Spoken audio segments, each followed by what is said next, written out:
చిన్న తాబేళ్ళు అంటే చిన్న తాబేళ్ళది ఇది అంతా మొత్తం అవే తాబేళ్ళు మూలలో రెండు ఉన్నాయి.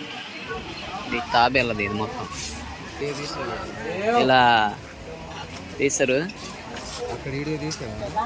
ఇలా వెళ్ళే తప్ప ఇలా పెట్టించుకోవాలంటే ఓల్ని 300 అంట, అంటే మనకి 650 రూపాయలు. ఓకేనా, ప్రతిదానికి అంతే.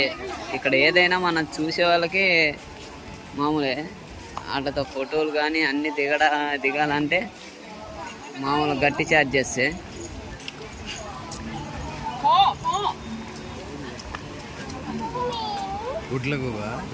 గుడ్ల గువ్వ అది ఎట్లా ఉందో చూడు.